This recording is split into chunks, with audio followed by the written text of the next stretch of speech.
रूप पाहतालो जनी रूप पाहतालो जनी रूप पाहतालो जनी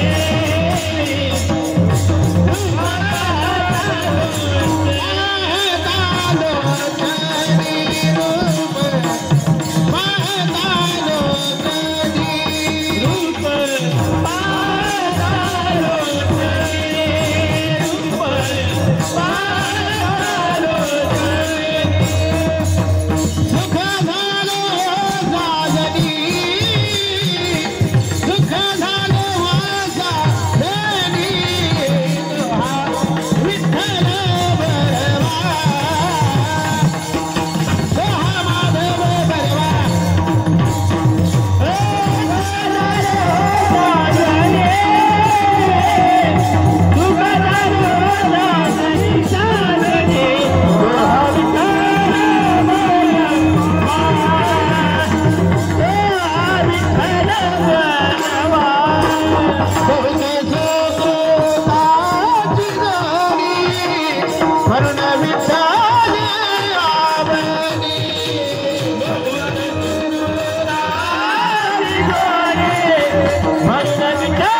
एवढा प्रभु भावे,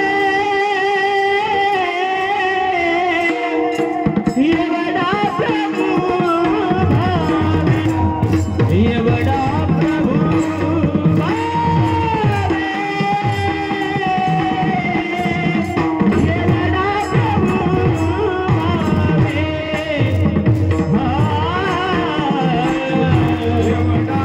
प्रभु भावे,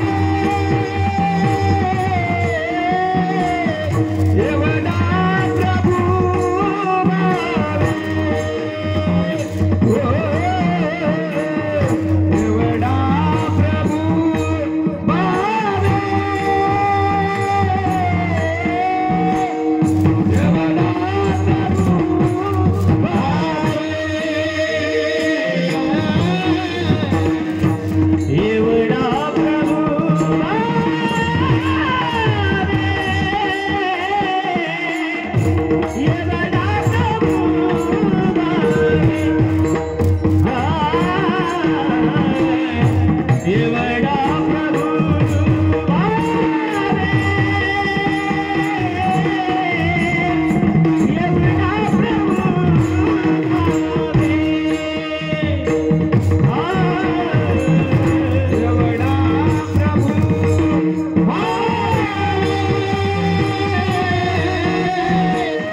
Yeah.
Ah!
यवढ़ा प्रभु भावे, यवढ़ा प्रभु भावे, तेने संतुष्टि राहावे।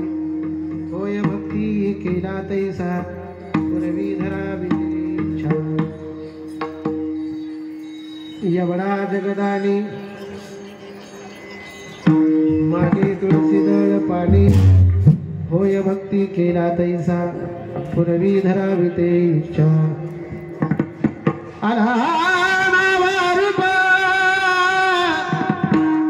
तुका म्हणे झाला सोपा। होय भक्ती केला तैसा पुरवी धरावी ते इच्छा। पांडुरंग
पांडुरंगा करू प्रथम नमन दुसरे चरणासंतांजिया। त्यांच्या कृपादानी कथेचा विस्तारू बाबाजी सद्गुरुदास तुका। ओम नमो ज्ञानेश्वरा करुणाकरा दयाळो। तुमचा अनुग्रह लादलो पावन झालो चराचरी। नमो सद्गुरु तुकया ज्ञान दीपा। नमो सद्गुरु सच्चिदानंद रूपा। नमो सद्गुरु भक्त कल्याण मूर्ती। नमो सद्गुरु भास्करा पूर्ण कीर्ती। महायोग पीठे तटे भीमदत्तं प्रपुंडरीकाय नादो। समागत्य तिष्ठन्तमानन्दकन्दं मनोजवं मारुततुल्यवेगं जितेन्द्रियं बुद्धिमतां वरिष्ठं। वातात्मजो वानरायुधमुख्यं श्रीरामदूतं शरणं प्रपद्ये। श्री गुरुचरण सरोज रज निजमन करु सुधारी। वर्ण मृगुवर विमल दसुज दायकु भलचारी। बुद्धिहीन तनु जानिके सुमिरौ पवन कुमार। बल बुद्धि विद्या देहो हरहु कलेश विकार। जय हनुमान ज्ञान गुण सागर। जय कपीस तिहु लोक। रामदूत अतुलित बलधामा। अंजनी पुत्र पवन सुत। सेवे लागी देवा धालो। सेवे लागी देवा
एवढा प्रभू भावे तेने संपुष्टी राहावे होय भक्ती केला तैसा पुरवी धरावी ते इच्छा प्रस्तुत प्राप्त प्रसंगी चिंतन रूपी सेवेकरता निवडलेला अभंग वारकरी संप्रदायाच्या कलशस्थानी शोभायमान असणारे व हिंदवी स्वराज्याची स्थापना करणारे छत्रपती शिवराय यांचे आद्यगुरु जगद्गुरु जगतवंदनीय श्री तुकोबर यांचा चार चरणाचा निराकार असलेला भगवान परमात्मा आपल्या अंतःकरणातली भक्ती ओळखून सगुण रूपाला येतो, याचं कसं येतो याचं चिंतन करणारा चार चरणाचा अभंग आहे.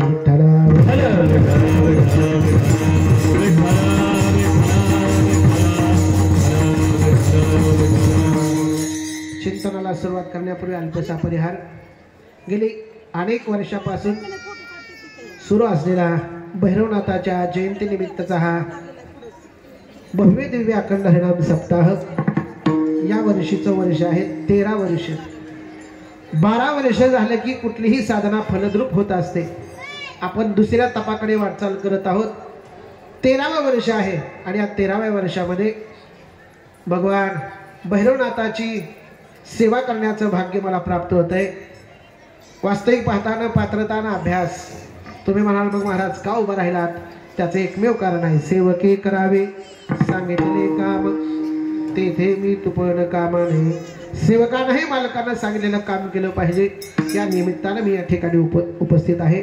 आज भैरवनाथाचा सोहळा फक्त अंकोली नाही, सोनाली नाही, काशीपीठात नाही, तुका म्हणे गाजे वैकुंठी सोहळा. भैरवनाथाच्या जन्माष्टमीचा सोहळा त्रिभुवनामध्ये सगळीकडे होत आहे आणि त्यामध्ये आपलं परम भाग्य आहे की आपण भैरवनाथाच्या भूमीमध्ये जन्माला आलेला आहात. तुमच्यासारखे भाग्यवान तुम्हीच. विठ्ठल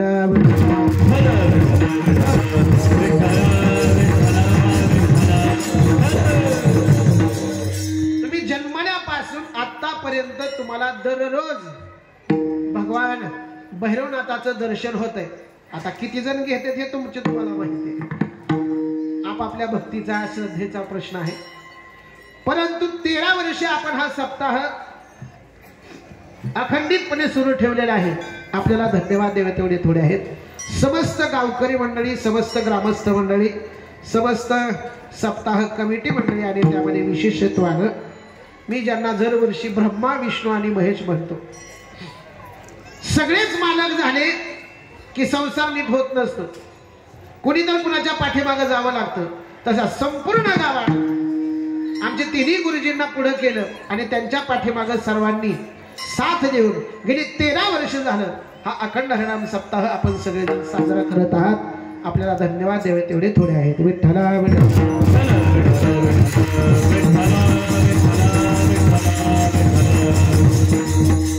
तिन्ही गुरुजी असतील, समस्त ग्रामस्थ मंडळी असतील, सर्वांच्या चरणावरती दंडवत करतो. आता सगळ्यांनी माझ्याकडे एकच चित्त लक्ष द्यायचंय, कारण आज आपली द्विधा मनस्थिती आहे.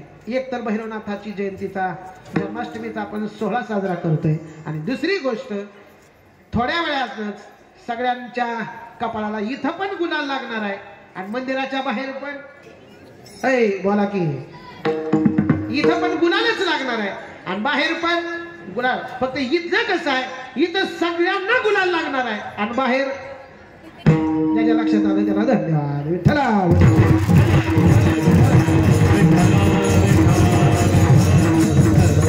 आता तुमची कसोटी आहे कीर्तन ऐकायचं का मोबाईल मध्ये अपडेट बघायचं कोण पुढे. मग जो कीर्तन संपेपर्यंत मोबाईल मध्ये लक्ष देणार नाही आपण मतदान करायचं ते करून बसलोय. आता कोणी येऊ नाही तर जाऊ काय घेणे दे नाही का आता तरी सध्या त्याला नाही. कीर्तन संपल्यानंतर सगळ्याला कळणारच आहे. त्याच्यापेक्षा एक तासभर भगवंताचं अंतःकरणपूर्वक लक्ष देऊन चिंतन ऐकायचं. भगवान परमात्म्याला आपल्या हृदयामध्ये साठवायचं. भगवान परमात्मा आपल्या हृदयामध्ये साठवल्यानंतर काय होतं त्याच्यासाठी तर अभंग आहे. विठ्ठल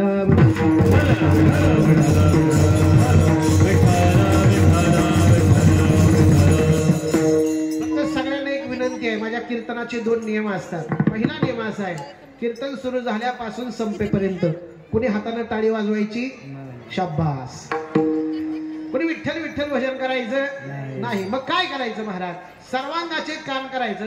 1 तास भैरवनाथ जन्माष्टमीला कसे आले त्यांचं जन्माष्टमी कशी साजरी होतीये निर्गुण असणारा भगवान परमात्मा सगुण कसा झाला त्याचं चिंतन ऐकायचं. बरोबर 12 वाजता पुंडली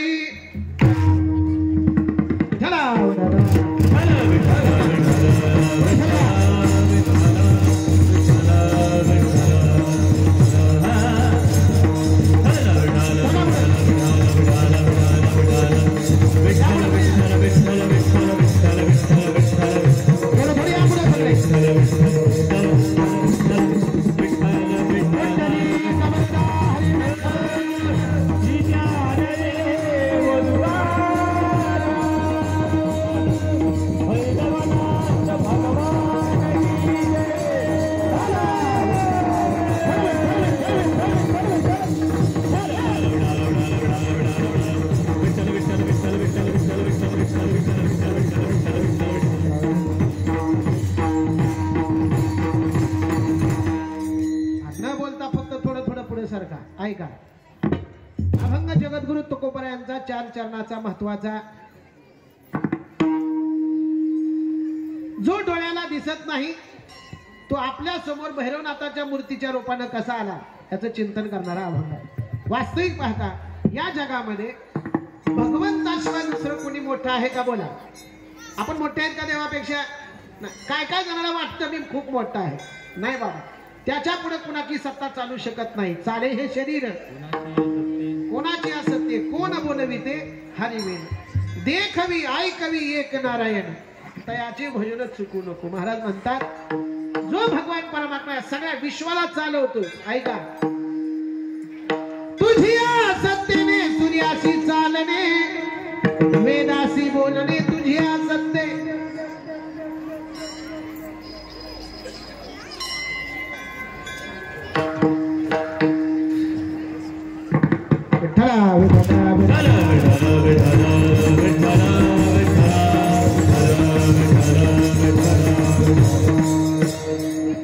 सूर्याशी चालणे तुझ्या सत्य वेदांना जो बोलायला लावतो तो देव.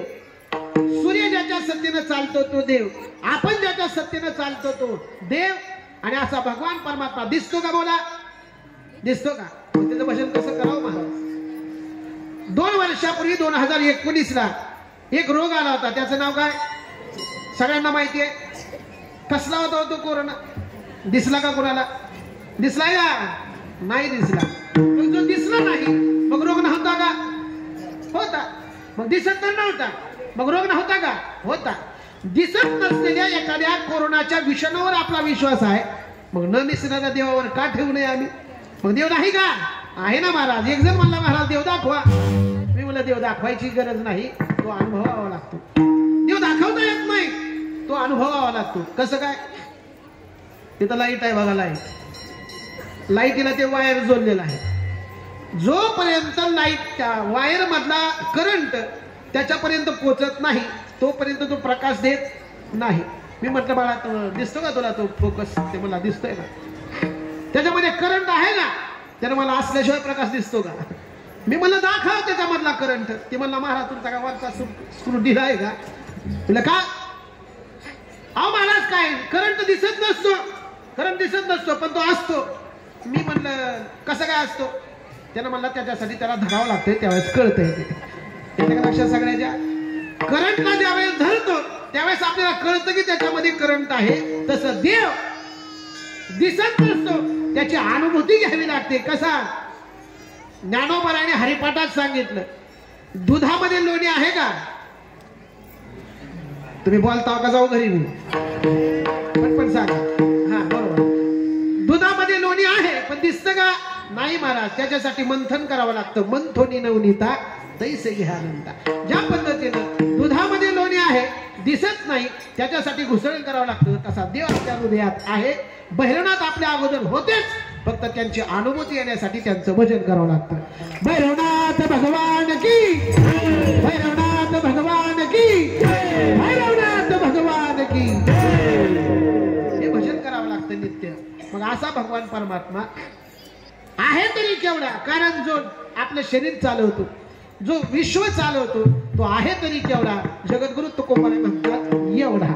एवढा प्रभू भावे, एवढा प्रभू भावे. एवढा प्रभू भावे, एवढा प्रभू भावे. एवढा प्रभू भावे,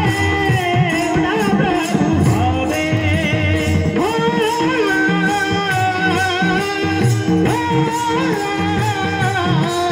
प्रभू भावे, एवढा प्रभू भावे,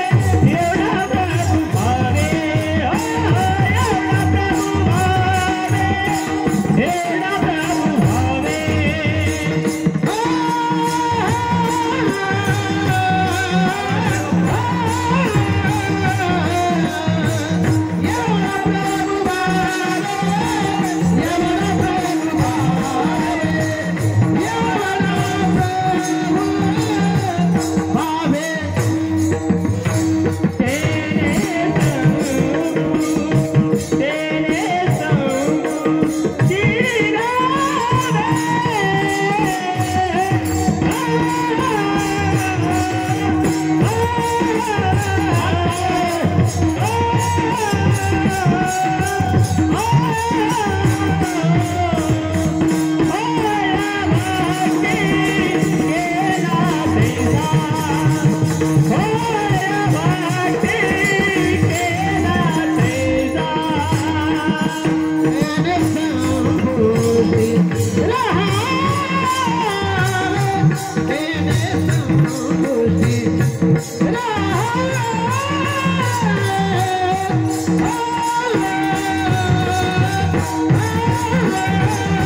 एवढा प्रभू भावे. अभंगामध्ये देव केवढा म्हणून सांगितला तरी एवढा.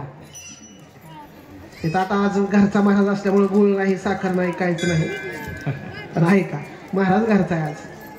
घरची मुलगी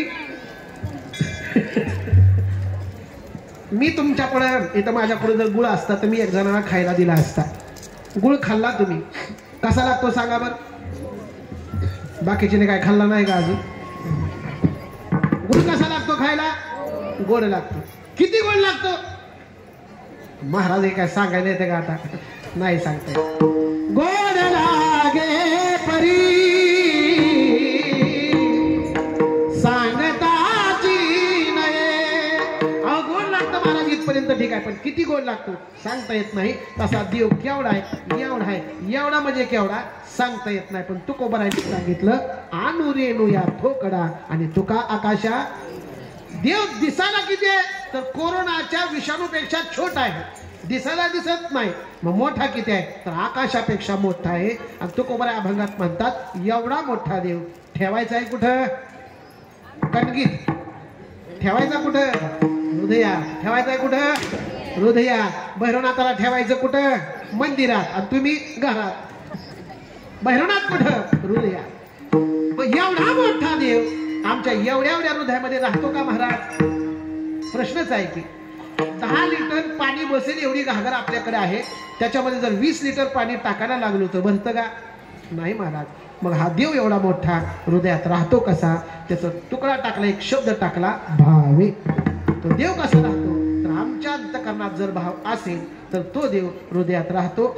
आपला देव सोनारीवर नाही इथपर्यंत कसा आला त्याचं सगळ्यांना चिंतन माहिती आहे. एका स्त्रीच्या अंतकरणातली भावना ओळखली आणि तिच्या भावनेच्या पोटी सोनारीवरनं देव इथपर्यंत आला. आपण शेवटला त्याचं चिंतन पाहणारच आहोत. अंतकरणात जर भाव असेल, कितीही जाचक आपला संसार असेल, पण अशा संसारामध्ये, दुस्तर असणाऱ्या संसारामध्ये, दुःख देणाऱ्या संसारामध्ये तर कायम जर आपण विठ्ठल विठ्ठल विठ्ठल भैरवनाथाचं चिंतन करत असाल, तुम्हाला आवडतं त्या देवाचं जर चिंतन करत असाल तर तो देव तिथली जागा सोडतो आणि आपल्या घरात नाही हृदयात येऊन राहतो. अनेक जणांची प्रमाण आहेत. गोरोबा काका आमचे तेरला राहत होते. थोडा वाजवा. तेरला राहणाऱ्या गोरोबा काकांच्या घरी स्वतः विठ्ठल भगवान परमात्मा घरी आला. कुंभाराचं रूप घेऊन आला.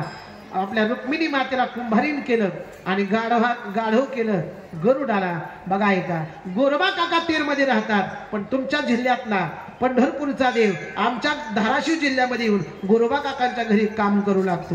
पंढरपूरचा देव नाथ महाराजांच्या घरी पैठणला जातो आणि तिथं जाऊन नाथ महाराजांची सेवा करतो. 1 वर्ष, 2 वर्ष, 3 वर्ष नाही, 36 वर्ष. कावडीने जागरी पाणी चक्र का दिवाळे, कावडीने जागरी पाणी कावडीने वाहे.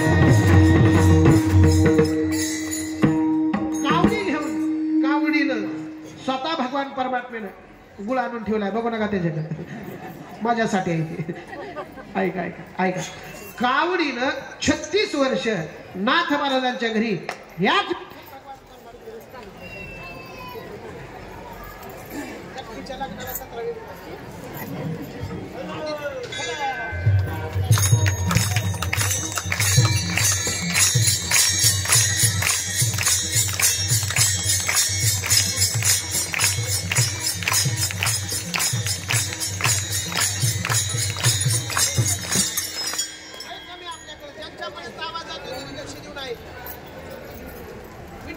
भगवान परमात्मा आपली जागा सोडतो.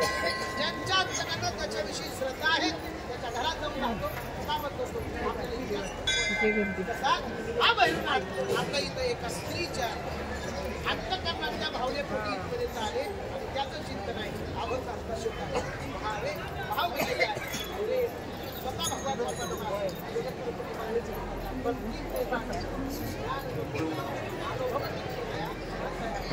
प्रेम सुख देई, प्रेम सुख देई, प्रेमाविना नाही. देवाविषयी प्रेम असावं.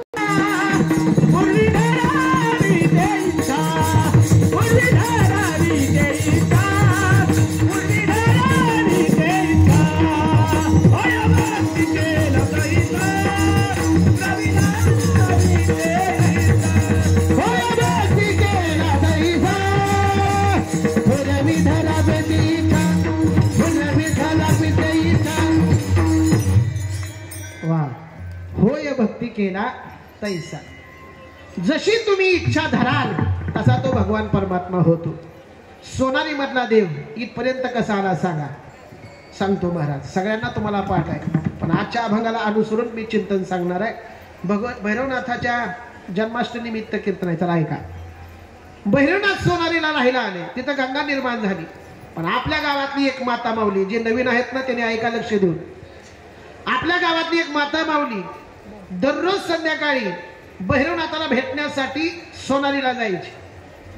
दररोजचा नित्य नियम आहे.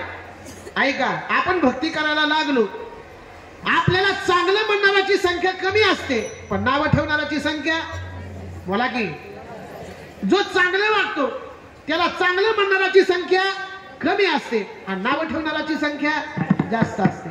कसं काय?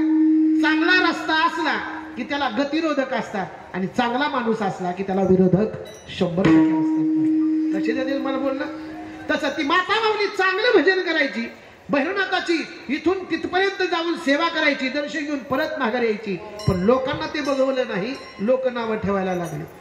लोकांनी नावं ठेवायला लागल्यानंतर त्यांच्या घरच्यांनी तिला सांगितलं, कुठे जातेस तू? तिने सांगितलं, मी इकडे तिकडे काम करते, काय तर कारण सांगून तिनं टाळून टाकलं. पण एक दिवशी संध्याकाळी ती भैरवनाथाच्या दर्शनाला निघाली. सासरा म्हणला, नेमकी कुठे जाते पाहायला पाहिजे. सासरा तिच्या पाठीमागं निघू लागला. तेवढ्यामध्ये धोधो पाऊस सुरू झाला. सीना नदीला भरपूर असा पाऊस आला आणि सीना नदीमध्ये पाणी भरपूर आलं. पलीकडे जाता येईना गेलं. तिथूनच भैरवनाथांनी स्वप्नात येऊन सांगितलं, तू इकडे यायची गरज नाही, आता तू घरी जा, मीच तुझ्याकडे येतो. काय ताकद असेल महाराज भक्तीची. आज सुद्धा जर तुम्हाला वाटत असेल इथला घरात, इथला मंदिरातला भैरवनाथ आमच्या घरी आला पाहिजे, त्याच्यासाठी श्रद्धा तेवढी पाहिजे. कितीही त्रास होऊ द्या, पण भक्तीमध्ये कुठं कमी पडायचं नाही. मीराबाईनं विष पेलं पण भक्ती बंद केली नाही. विष का प्याला रामाजीने भेजा, पीबत मीरा हासी रे. पग घुंगरू, पग घुंगरू, पग घुंगरू बात मीरा नाची रे. पग घुंगरू बात मीरा नाची, पग घुंगरू बात मीरा नाची रे. पग घुंगरू घुंगरू बात मीरा नाची रे. घुंगरू बात मीरा नाची रे. पग घुंगरू बात मीरा नाची रे. पग घुंगरू बात मीरा नाची रे. पग घुंगरू बात मीरा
सरका या. जिथं मध्ये जागा आहे बघा तिथं थोडं थोडं पुढे सरका. आपल्या सगळ्या बहिणी पाठीमागं उन्हामध्ये बसणार आहेत. सगळ्या पुढे थोडं थोडं ऐका. आता मीराबाईनं विषाचा प्याला प्याला पण भजन बंद केलं नाही. तसं आपल्या गावातल्या त्या गवळ्याची मावशी होत्या, त्या गवळ्याच्या मावशीनं विषासारखंच आहे किंवा देवाचं दर्शन नाही होणं म्हणजे विष पेल्यासारखंच आहे, पचवलं. पण त्यांनी सांगितलं मी आजारी पडल्या द्या, आणि आजारी पडल्यानंतर भैरवनाथानं सांगितलं असंच चालू राहू द्या आता. आणि त्या दिवशी खूपच आजारी पडल्या. खाणं बंद करून टाकलं, पिणं बंद करून टाकलं, जेवण नाही, पाणी नाही, सारखा द्यास आहे भैरवनाथाचा. सारखं चिंतन चालू आहे. सासरा म्हटला ही न खाता पिता मरल, मग काय करावं लागेल? त्यांनी म्हणले तुला काय खाऊ वाटतंय? भैरवनाथाने तिला अगोदरच सांगितलं होतं तू गाय आणायला सांग म्हणून. तिनं म्हणली जिची धार निघत नाही, तिला काय म्हणतात आपण, वाज गाय, ती गाय आणा मला तिचं दूध प्यायचं. सासरा म्हणला ही पकीला भूत लागलंय म्हणली, म्हणूनच ही फिरत होती इकडं तिकडं. आता ती दुसरं काहीच नाही, मला फक्त गावरान गाय आणून द्या, ती पण वाज आणून द्या, मला काय करायचंय तिचं दूध प्यायचं. सासरीनं म्हटलं आणून द्यावी, तिने भाकर ती आणून दिली गाय. आणि गाय आणून दिल्यानंतर त्या मावशीनं उठल्या, आणि उठल्यानंतर त्यांनी पुढचं तुम्हाला सगळं माहिती आहे, दूध काढायला लागल्या. त्याचा एक फेस खाली पडला आणि त्याच्यातून भैरवनाथ भगवान की, तो भैरवनाथ भगवान आपल्या गावामध्ये आता पण पिंडी परचे गाईचं खुराचं वन आहे. आणि अशा पद्धतीनं सोनारीचा भगवान परमात्मा आपल्या गावात आला. कशामुळं? होय भक्ती केला तैसा पुरवी धरावी ते इच्छा, आपल्या अंतकरणातली इच्छा पूर्ण करतो. त्या मावशीचं तिकडं जायचं सगळं थांबलं गेलं आणि तिच्या अंतकरणातली इच्छा ओळखून देव आपल्या. आता सगळ्यांनी फुलं वाटेपर्यंत भजन करा. विठोबा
त्यांच्यापर्यंत फुलं पोचले असतील तर लक्ष द्या.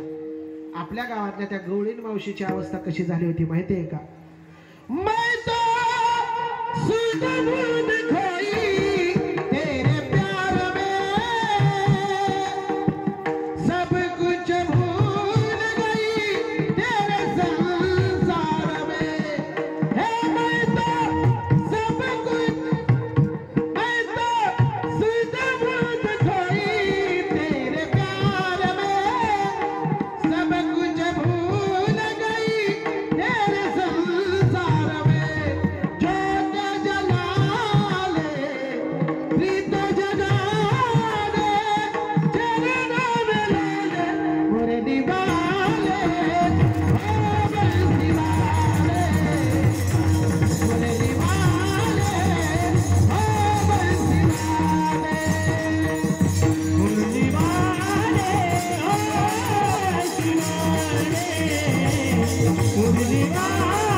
जशी अवस्था झाली होती तशी आपल्या गावातल्या गवळी मावशींची अवस्था झाली. म्हणून सोनारी वर्ण देव आपल्या गावात आले. होय भक्ती केला तैसा पुरवी धरावी ते इच्छा. आणि आपल्या समोर आल्यामुळं तो भगवान परमात्मा, त्यांची श्रद्धा होती, पण फायदा कोणाला झाला बोला?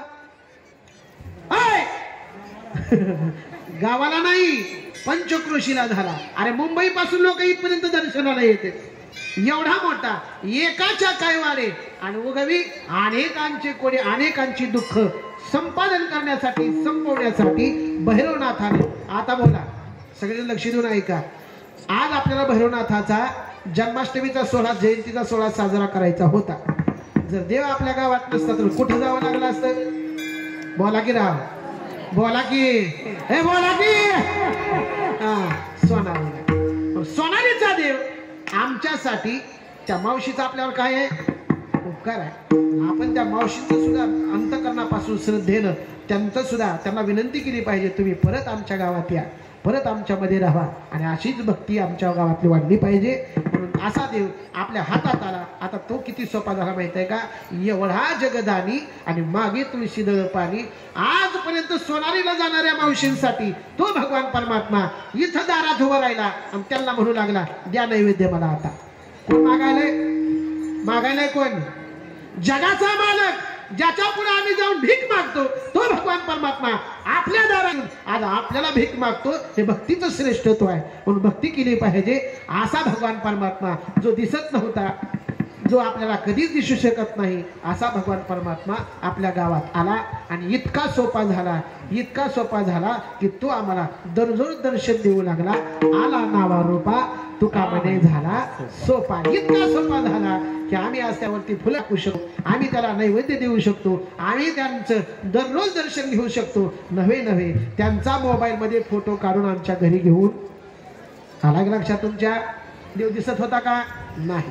पण तो कसा आहे याचं वर्णन आपल्या भक्तीनुसार ठरलं गेलं. थोडासा अभंगाचा सरळ भावार्थ आहे. अभंग तुमच्यापर्यंत येऊन पोहोचला. भैरवनाथाचा जन्म कसा झाला याचं पण 2 चिंतन आहेत, 2 कथा आहेत. पहिली कशी आहे, भगवान शंकरजी आणि उमा माता कैलासावर बसल्या होत्या. कैलासावर बसलेल्या उमा मातेला नारद मुनींनी कळ लावली. उमा ओ देवी. अहो तिच्या वडिलाचं नाव होतं दक्ष राजा. नाव काय आहे? दक्ष राजा. त्या दक्ष राजाच्या घरी त्या 7 मुली होत्या. किती? आणि त्या 7 मुलींच्या पैकी एका मुलीचं लग्न होतं आणि त्या लग्नाला सगळ्यांनाच बोलवलं होतं. यज्ञ मोठा चालू होता. विष्णुदेव आले होते, ब्रह्मदेव आले होते, सगळे 33 कोटी देवांना आमंत्रण केलं. फक्त शंकराला आमंत्रण दिलं नाही. का दिलं नाही? तर दक्ष राजाच्या मनानं उमेनं लग्न केलेलं होतं. प्रेमविवाह झालेला होता. तिच्या मनानं तिच्यासोबत लग्न केलेलं होतं. म्हणून दक्ष राजा त्यांच्यावर चिडलेला होता. का चिडलेला?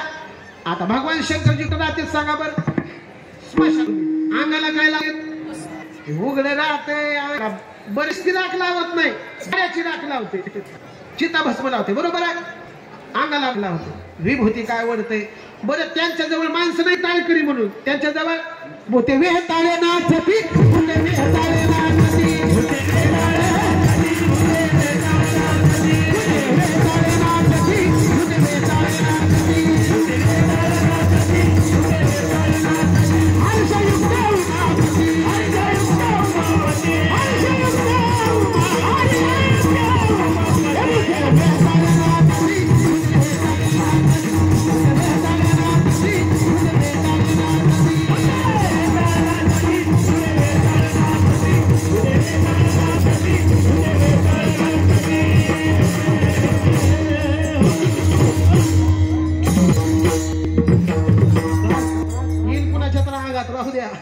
कीर्तन आपल्याला.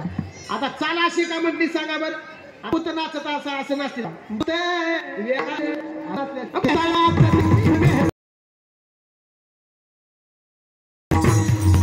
अशी भूत नाचत्याच्या नाचायला आशयावाला असं बोलवायचं म्हणून इज्जत म्हणून बोलावलं नाही. पण नाला काय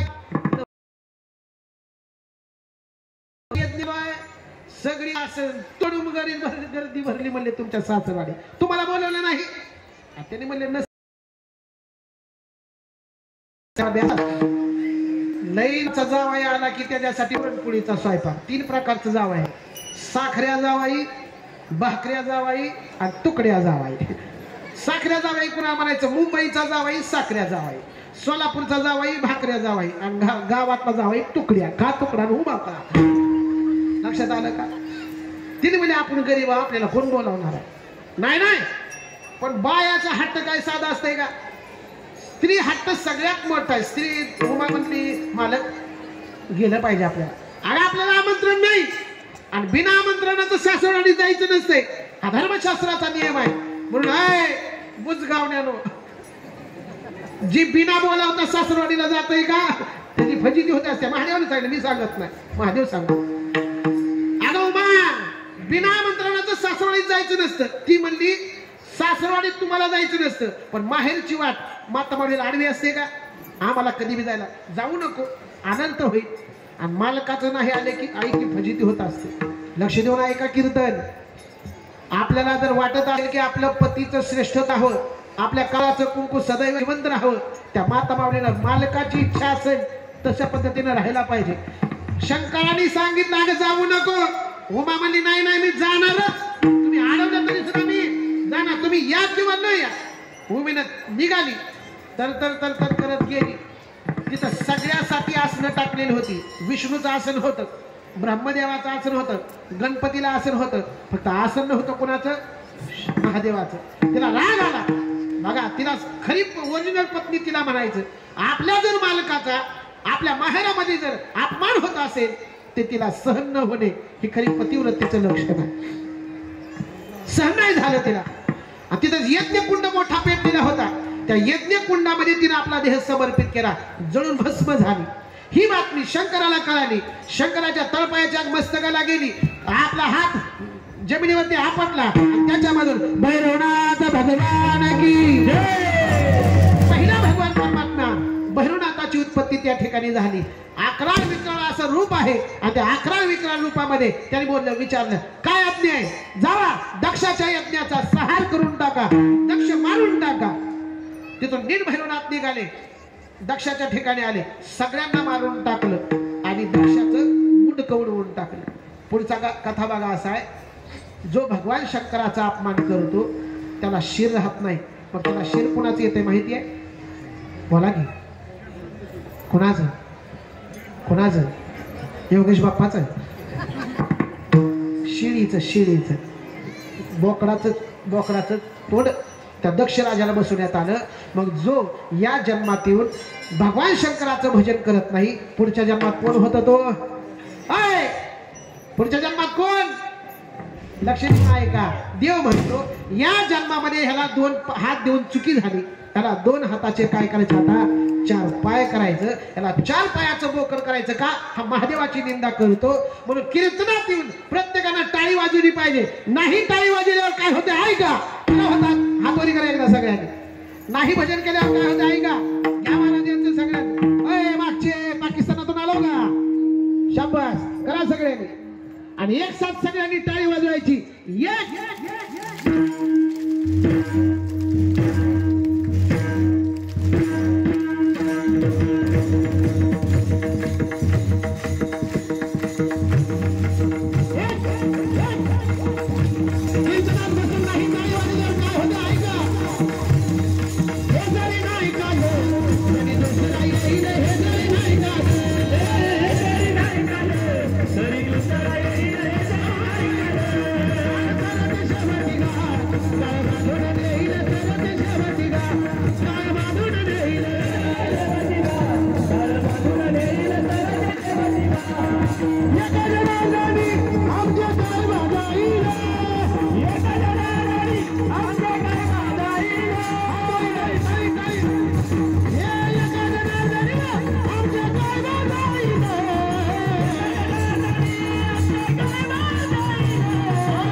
बाजूला काढा जे असेल त्यांनी अडथळे आलाय.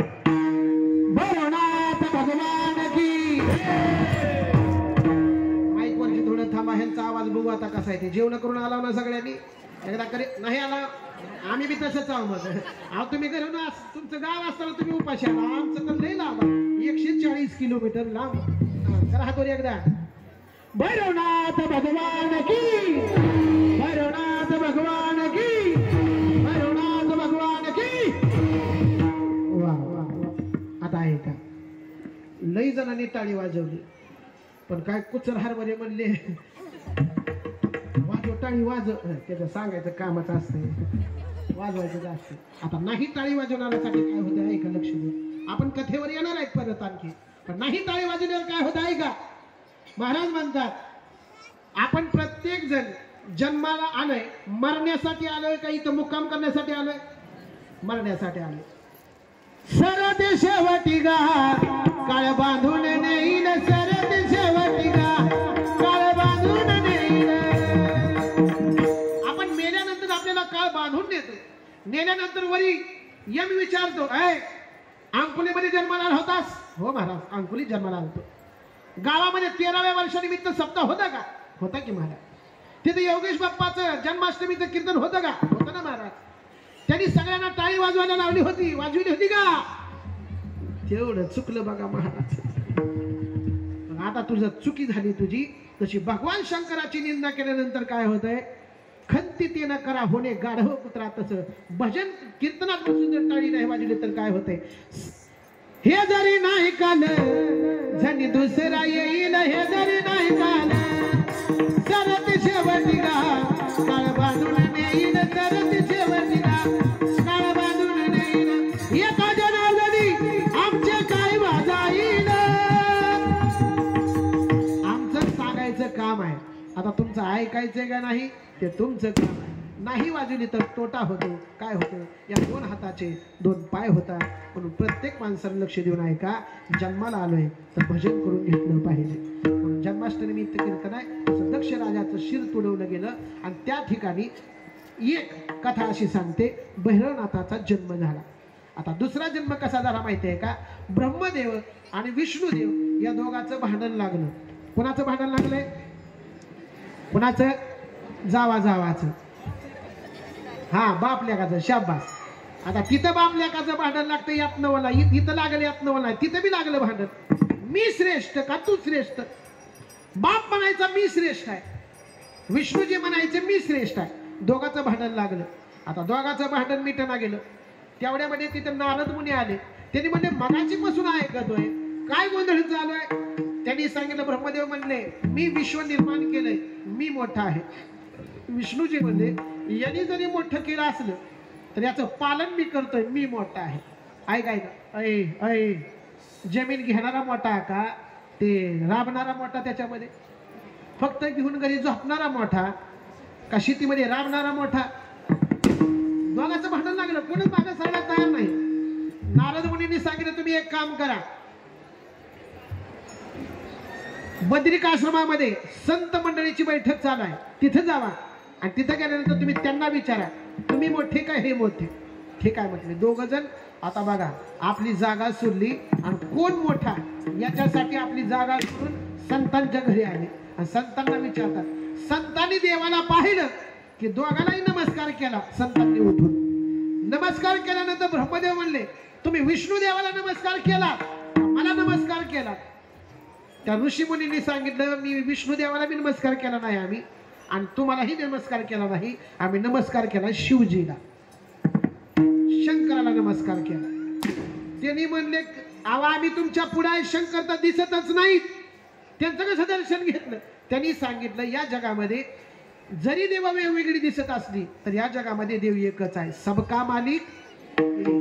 या जगामध्ये एक देव आहे म्हणून एक धरीला चित्ती आम्ही रुक्माईचा पती. आपला तो एक देव करून. या जगामध्ये अनेक जरी देव दिसत असले तर देव मात्र एक आहे आणि त्या शिवजीला आम्ही नमस्कार केला. दोघांची भांडणं तिथं काय समाधान मिटलं नाही.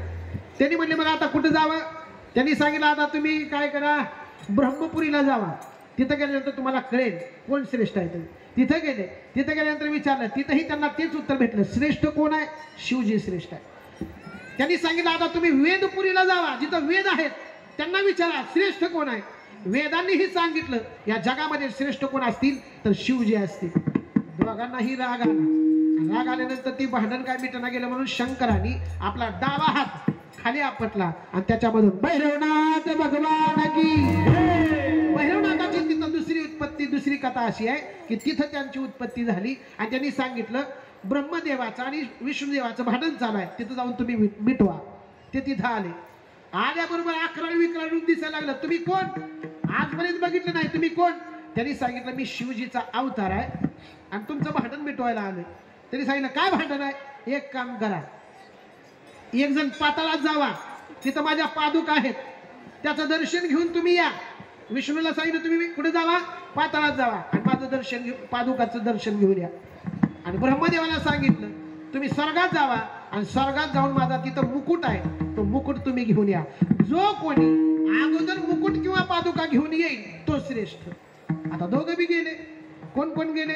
ब्रह्मदेव बी गेला आणि विष्णुदेव बी गेले. विष्णुदेव पाताळात गेले. आता पाताळ काय एक आहे का? सप्त पाताळ आहे. पहिल्या पाताळात गेले, दिसले नाही. दुसऱ्या पाताळात गेले, दिसले नाही. सप्त पाताळ फिरून आले पण त्यांना काय पादुका दिसल्या नाहीत. तिथे एक उभारलेला होता द्वारपाल, त्याला विचारलं अरे त्या भगवान शिवजीच्या पादुका कुठे आहेत? त्याने सांगितलं अहो हजारो वर्ष, लाखो वर्ष, कोटी वर्ष झालं, हे एक ब्रह्मांड नाही, अनंत ब्रह्मांड आणि अनंत कोटी विष्णू झाले पण अजून पादुकाचा काय पत्ता लागला? बोला की लागला नाही.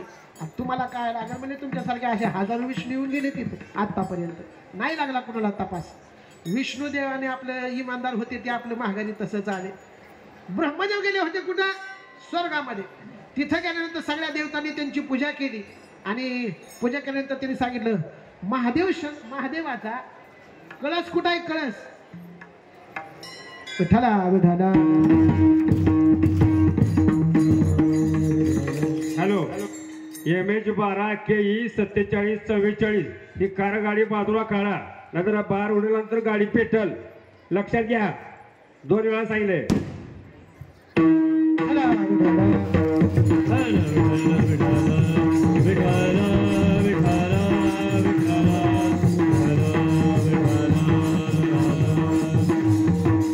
ब्रह्मदेवाने रडीचा डाव केला. काय केला? तिथल्या देवदेवतांना एक गाय होती तिथं, कामधेनू गाय, तिला घेतलं आणि तिला सांगितलं की मी कळस, मी काय म्हणते मुकुट बघितलाय हे तू सांग. गाय पण सोबत आली. गायीच्या तोंडाचं दर्शन का घ्यायचं नाही याच्यामध्ये उत्तर आहे. गाय पण आली. ब्रह्मदेव म्हणले मी मुकुट पाहिलाय. ते म्हणले साक्षीदार कोण आहे? ठीक आहे, ही गाय साक्षीदार आहे म्हणले. पाहिलाय गाय मी? ते म्हणले गाय म्हणली पाहिलाय. शंकराने भैरवनाथाने त्या दोघालाही शाप दिला. शाप फक्त दिला नाही, गायीला शाप दिला की तुझं तोंड अपवित्र होईल का तू खोटं बोललीस. कारण आजपर्यंत, आज जागा येईपर्यंत भगवान शंकरजीचा मुकुट कोणालाच दिसला नाही आणि पादुकाही कोणाला दिसल्या नाही. विष्णूजी खरे बोलले पण तो खोटं बोलला. डाव्या अंगठ्याला एक नख होतं मोठं, त्या अंगठ्यानं शिरच्छेद केला. कोणाचा? ब्रह्मदेवाचा. ब्रह्मदेवाचा शिरच्छेद केला. तो शिरच्छेद केल्यानंतर त्यांना ब्रह्महत्येचं पातक झाले. तिथं भगवान शंकर जे आले आणि त्यांनी सांगितलं तुझ्या हातातून काय झालंय? ब्रह्महत्येचं पातक झालंय. आता हे तुला फेडावं लागणार आहे, संपवावं लागणार आहे. मग काय कर? हे शिर घे आणि जिथं कुठे गेल्यानंतर शिर पडेल तिथं तुझं ब्रह्महत्येचं पातक संपेल. शिर घेतलं भैरवनाथाने. स्वर्गात गेले, पाताळात गेले, सगळ्या विश्वात फिरून आले पण कुठं सुद्धा ते शिर पडलं नाही. शेवटला त्याने काशीला गेले आणि काशीला गेल्यानंतर शिर आपोआप तिथं गळून पडलं. म्हणून तिथं भगवान शंकरांनी सांगितलं आजपासून तुझं वास्तव्य कुठं आहे? काशीमध्ये.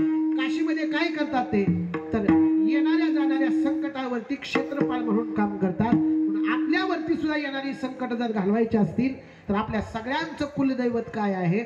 भैरवनाथ आहे. म्हणून या भैरवनाथाची मनोभावा सेवा केली पाहिजे. आपल्यावर येणारी दुष्ट संकट असतील, आपल्या घरातले वाद असतील, आपल्या घरात पैसा जर टिकत नसेल, ओळखून जावा आवकृपा कोणाची झाली? भैरवनाथाची झाली.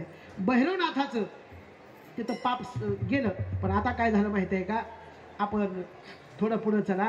साताऱ्याकडे गेल्यानंतर एक राक्षस होता आणि त्या राक्षसाला कुणाच्याच हातानं मरण नव्हतं, ते मरण होतं भैरवनाथाच्या हातानं। वस्त्ररूपी पृथ्वी ब्रह्मयापाशी जाय, ब्रह्मदेवापाशी गायीचं रूप घेऊन पृथ्वी गेली आणि त्या राक्षसाचा खूप मोठा अहंकार झालाय, त्याला मारा। तिने सांगितलं हे काम माझ्याकडे नाही, तुम्ही नीट आपल्या विष्णुदेवाकडे ती जावा। विष्णुदेवाने तेच सांगितलं माझ्याकडे काम नाही, तुम्ही शंकराकडे ती जावा। आणि शंकराने सांगितलं मी त्याला मारू शकत नाही, तुम्हाला जर त्याला मारायचं असेल तर भैरवनाथाला प्रार्थना करा। भैरवनाथाची प्रार्थना केली। काशीचा ब्रह्मदेव, काशीचे भैरवनाथ त्या राक्षसाला मारण्यासाठी निघाले। त्या राक्षसाकडे 100 अशी राक्षसं होती की त्यांना अगोदर मारावं लागत होतं आणि त्याच्यापैकी एक राक्षसाचा होता, त्याचं नाव होतं सुवर्णासूर। काय नाव होतं ऐकलंय ना तुम्ही? काय नाव होतं? महिला मंडळीला चांगलं कळलं, सोनं त्यांना जास्त आवडते, त्याचं नाव काय होतं? सुवर्णासूर। आणि वाटेत येता येता त्याची भेट झाली सोनारीमध्ये। त्या सुवर्णासूराला तिथं मारलं म्हणून त्याचं नाव झालं सोनारी। भैरवनाथ पहिले कुठं थांबले महाराष्ट्रात येऊन? तर सोनारीला थांबले। पण आपल्या सगळ्यांचं आद्य दैवत कुठं असेल तर सोनारीमध्ये आहे। आणि सोनारीचं दैवत आपल्यापर्यंत कसं आलं आपण मागाशीच पाहिलंय। पण असाच सोनार भैरवनाथाचं जन्माष्टमीचा सोहळा आपण अनेक वर्ष झालं आपल्या या नगरीमध्ये करत आहात आणि ती सेवा करण्याचं भाग्य मला 4 वर्षापासून प्राप्त होतंय। माझंही परम भाग्य आहे। माझंही कुलदैवत सोनारीचा भैरोबा आहे। तिथली सेवा केली काय आणि इथली सेवा केली काय, दोन्ही एकच होणार आहे। या जगामध्ये सगळ्यात जास्त जर दैवत खतरनाक कोणतं असेल तर ते आपलं कुलदैवत असतं। आपल्या घरी बरकत आहे, भरपूर घरी गाडी वाडी आहे, त्या पैसे भरपूर आहे, लेकरं बाळ आपली चांगली आहेत, पण घरामध्ये जर चांगलं राहता राहता जर कुरबुरी वाढायला लागल्या, चांगलं राहता राहता जर संपत्ती संपायला लागली, चांगलं राहता राहताच आपल्या घरातली चांगली माणसं धडधाकट माणसं मारायला लागली तर ओळखून जावा कोप कुणाचा झालाय? कुळदेवताचा। मग कुळदेवतेचा जर कोप संपवायचा असेल तर वर्षातून कमीत कमी एकदा कुळदैवताची वारी केली पाहिजे। आणि आपल्याला आणासायात भगवान गुरुजी असतील, तुळशीराम गुरुजी असतील, या तिन्ही गुरुजींनी आणि सर्व गावकऱ्यांनी आपल्यासाठी एक सुवर्ण योगच आणलाय। काय योग आहे? सप्ताही करा, जेवण प्रसाद ही करा, चिंतन ही ऐका, भजन ही करा आणि भैरवबाचा हा सोहळा साजरा करून आपण घरी जाऊन वर्षभर आनंदाने संसार करा। याच्यासाठी आपला हा अखंड हरिनाम सप्ताह आहे। म्हणून ज्यांनी सप्त्याची सुरुवात केली त्यांच्यासाठी एकदा जोरदार सर्वांनी टाळी वाजवून त्याचं स्वागत करायचंय। अशा या ब्रह्मा विष्णू महेश आणि गुरुजी हे मार्ग दाखवणारे असतात। गुरुजी कसे असतात? मार्ग दाखवणारे असतात। त्या मार्गाने जो जो मुलगा गेलाय आजपर्यंत त्यांचं कल्याण झालंय। आम्ही त्या मार्गाने जात आहोत। 13 वर्ष झालं सप्त्याला पूर्णत्वाकडे येतोय। आपण 2 ते 4 काल्याचं कीर्तन पाहून आपल्या सप्ताहाची समाप्ती होणार आहे। तत्पूर्वी सगळ्यांनी ज्ञानोबराय तुकोबराय यांच्या नंतर आम्ही जन्माला आलो, हेही आपलं भाग्यच आहे। या जगामध्ये ज्ञानोबराय तुकोबरायाच्या अगोदर जर आम्ही जन्माला आलो असतो तर एवढा मोठा सोहळा आपल्याला साजरा करता आला नसता का? पहिल्या काळात संस्कृत बोललं जायचं। आपल्याला आता संस्कृत कळतंय का? नैनम छिंदंती शस्त्राणी नैनम दहती पावका, कळतंय का? नाही कळत। अनपेक्ष सुचिर दक्ष उदासीनो गतव्यता सर्वारंभ परित्यागी यो मद भक्त सभे प्रिय। हे जर मी आता तुम्हाला बोलायला लागलो असतो कीर्तनात तर ही म्हणली असती ही कुठून येणं उचलून आणलं रे? लक्षात येत आहे? ज्ञानोबरायांच्या तुकोबरायांच्या नंतर आम्ही जन्माला आलो, हे आपल्यावर असलेला भगवंताचा कृपा आशीर्वाद आहे। आणि त्यांच्या नंतर आम्ही जन्माला आल्यामुळं त्यांची कृतज्ञता व्यक्त करण्यासाठी त्यांचं भजन झालं पाहिजे। ज्ञानेश्वर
हॅलो पुष्पवृष्टी करण्यासाठी सर्वांनी आपल्या जागेवर उभा राहायचं आहे.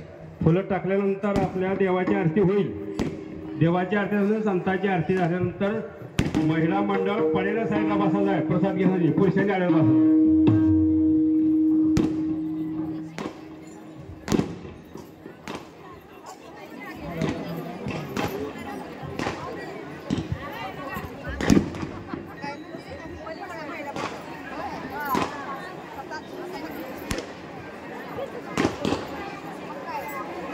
भैरवनाथाची पुष्पवृष्टी होत आहे.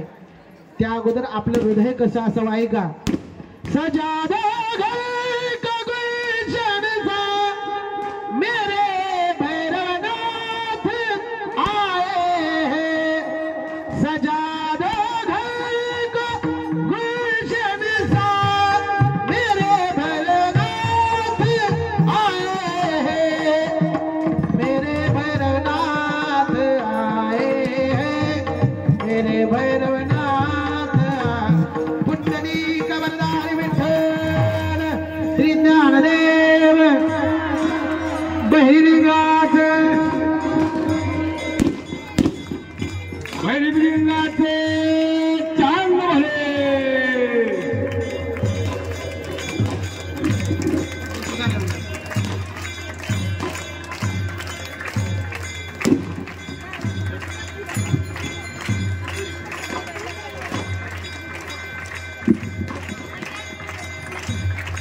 Pravin Maharaj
Thank you.